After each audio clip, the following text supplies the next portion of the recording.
everybody, welcome back to my channel. So in today's video we are going to talk about all those important topics in chapter number 4, psychological disorders.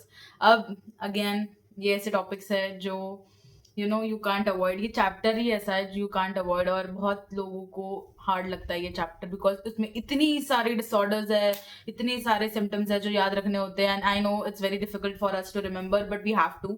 We don't have any choice. कि तुम नहीं पढ़ सकते करके. And majority case study questions इस chapter से आते हैं बिकॉज abnormal बिहेवियर डिसऑर्डर्स सारे इस चैप्टर से उठ के आते हैं. सो you should have a great idea about this chapter कि इसमें हो क्या रहा है and you can use notes for that. अब मैं इस चैप्टर से इंपॉर्टेंट टॉपिक्स बताती हूँ. देन देखो 4Ds तुम्हें पता होना चाहिए. पूछा नहीं जाता बहुत बार कि बहुत बेसिक सवाल है बट पूछने के लिए इस चैप्टर में सब बहुत कुछ है तो 4Ds तो बहुत कम पूछा जाता है. पूछते नहीं है most of the time. Then ये deviation from social norm maladaptive behaviour भी नहीं पूछा जाता. हिस्टोरिकल बैकग्राउंड पूछा जाता है और मेरे बोर्ड एग्जाम में भी ये आया था. बहुत सारे टीचर्स ने ऑनलाइन बोला था नहीं पूछेंगे पर वो आया था और बोर्ड में 6 मार्क्स के लिए आया था वो. तो तुम याद रखना अगर कोई भी पूछे नहीं आता है बट फिर भी रीड इट आउट वंस. ऐसा मत करना कि ये नहीं पूछेंगे तो काट दिया और आगे पढ़ेंगे ही नहीं. ऐसा मत करना. Just read it out once, have a understanding. पर जो आएगा अगर हम बोल रहे हैं तो लर्न इट. ठीक है. हिस्टोरिकल बैकग्राउंड एक बार पूरा लर्न कर लेना, अच्छे से लर्न कर लेना. पूछा जाता है 6 मार्क्स वाला क्वेश्चन है ये बिकॉज इसमें ऑलमोस्ट 6 पॉइंट्स है जो बड़े बड़े हैं. ठीक है. Then classification of psychological disorders ये भी पढ़ लेना. आएगा नहीं आएगा मुझे नहीं पता क्योंकि मेरे टाइम पे पूरा जो जितने भी मेरे टेस्ट हुए कुछ हुए उसमें ये पूछा नहीं गया है. तो एक बार जस्ट ऊपर से अच्छे से पढ़ लेना. देन बायोलॉजिकल फैक्टर्स अच्छे से पढ़ लेना. लर्न करना है biological factors. Then psychological models ये अच्छे से करना. Psychodynamic model, behavioural model, cognitive model and humanistic existential model अच्छे से लर्न करना. ये मॉडल्स ये भी उठ के आ जाते हैं 4 मार्कर्स के लिए, 6 मार्कर्स के लिए एज पर टीचर्स चॉइस. ठीक है. डायथीसिस स्ट्रेस मॉडल भी आ जाता है 4 मार्कर्स में भी आ जाता है क्योंकि इसमें भी 3 पॉइंट्स है तो तुम्हें वो आने चाहिए. जनरल एंजाइटी डिसऑर्डर्स मैंने उसमें से सब पॉइंट बोल दिया. एंजाइटी डिसऑर्डर भी one of the most favourite question है. बोर्ड का भी है, स्कूल्स का भी है ये क्वेश्चन. ये लर्न करना. I am saying learn it by heart. General anxiety disorder, panic disorder, phobia में भी 3 part, specific phobia, social phobia and agoraphobia अच्छे से लर्न करना. देन सेपरेशन एंजाइटी डिसऑर्डर्स भी लर्न कर लेना. ऑब्सेसिव कंपल्सिव डिसऑर्डर फेवरेट है, ऐसे ही पूछ लेते हैं 2 मार्कर्स के लिए, 4 मार्कर्स के लिए. तुम्हें उसका एग्जाम्पल भी अच्छे से आना चाहिए. Then somatic symptoms and related disorder. I want to talk about this topic because इसमें 2 सब टॉपिक्स ऐसे हैं like somatic symptom disorder and illness anxiety disorder. इसमें बहुत मेजर कंफ्यूजन होता है बच्चों को एंड मुझे भी हुआ था. And make sure you read it.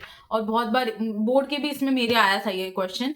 तो हमें इसका डिफरेंस पता होना चाहिए. अगर एमसीक्यूज में आ गया, केस स्टडी में आ गया, तुम्हें पता होना चाहिए कि कौन से टॉपिक में से केस स्टडी उठ के आई है. और इसमें बहुत बार बच्चे गलत कर लेते हैं. मैंने भी क्वेश्चन गलत किए हैं.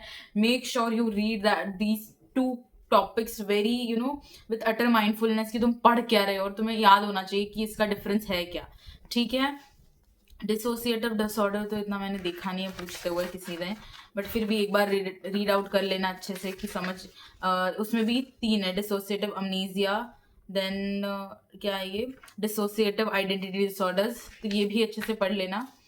Then coming to bipolar related disorders 2 markers के लिए पूछ लेते हैं बाइपोलर वाला क्वेश्चन.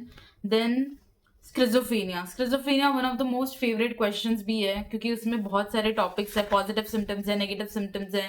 देन साइकोमोटर क्या होता है वो भी है. तो पॉजिटिव सिम्टम्स में भी तुम्हें पता होना चाहिए कि उसमें भी delusion, formal thought disorder, hallucination and inappropriate effect पता होने चाहिए. इनकी डेफिनेशन पता होनी चाहिए और इसमें भी टाइप्स है वो भी पता होने चाहिए.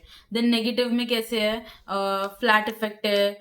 देन सोशल विड्रॉवल है. देन अलोगिया, पॉवर्टी ऑफ स्पीच, ये सारी चीज़ें हैं तो तुम्हें पता होने चाहिए कि इसमें क्या है.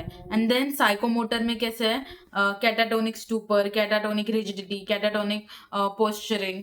तो ये तीनों चीज़ें तुम्हें पता होनी चाहिए और ये 6 मार्कर्स के लिए उठ के आ जाता है. ये टॉपिक ही ऐसा है schizophrenia all over.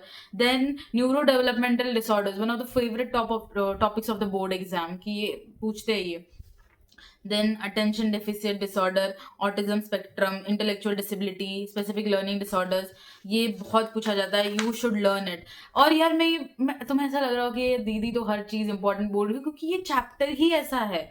You can't even deny saying that दीदी तो सब बोल रही थी, इंपॉर्टेंट बताएगी, सभी बता रही, क्योंकि बच्चे समझो टॉपिक ही ऐसा है कि तुम कुछ डिनाई नहीं कर सकते, तुम कुछ ऐसा छोड़ के नहीं जा सकते इस चैप्टर में से। अगर ये चैप्टर को उन्होंने 12 मार्क्स का वेटेज दिया है तो कुछ सोच समझ के दिया होगा। और इट्स एट आर बेनिफिट कि हम 3 चैप्टर करके, chapter number 1, chapter number 2 and chapter number 4 करके हम आराम से like more than half of the syllabus complete हो रहा है। तो why not invest more time in these chapters rather than studying the rest of the chapters. ये 3 chapter अच्छे से कर लो and then you would understand कि बहुत अच्छे से आ जाएगा। ईटिंग डिसऑर्डर्स भी पूछा जाता है। मैंने गलत किया था, मैंने मेरे बोर्ड एग्जाम में गलत किया ये सवाल। मैंने ईटिंग डिसऑर्डर बहुत अच्छे से एक्सप्लेन किया, मेरा सारा मार्क्स आ जाएगा, बस 1 मार्क्स गलत हो गया क्योंकि मुझे एनोरेक्सिया नर्वोसा याद नहीं आ रहा। मैंने एलोविया नर्वोसा लिख के आई हूँ मैं। जस्ट मतलब देखा, आते होते भी हम गलत कर देते हैं चीजें।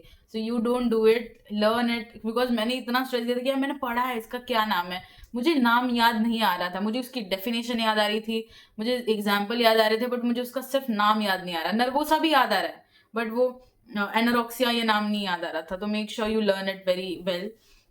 And then substance related and addictive disorders, हाँ इसमें भी अल्कोहल, ये ऊपर से पढ़ लेना है, have an understanding about it and then you are done with this chapter. ठीक है, जो चीजें मैंने बोली है लर्न करो, definitely learn it, it would help you. And if you don't know, if you are using NCERT and not able to understand it, use this resources.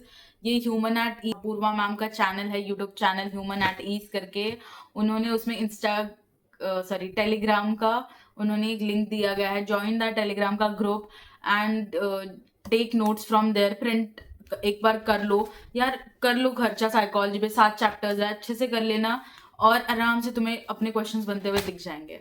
Okay, so if you like this video you can subscribe to my channel Break Frame. I would always be there to help you throughout this year, 12th का your whole journey. Because मैंने भी अपनी fresh अभी 12th से आई हूँ, तो मुझे पता है कि क्या चीज़ें होती है, कहाँ हम गलती करते हैं। And if you want to avoid these mistake you can subscribe to my channel, I will always keep you updated. So well, this was the video and bye bye.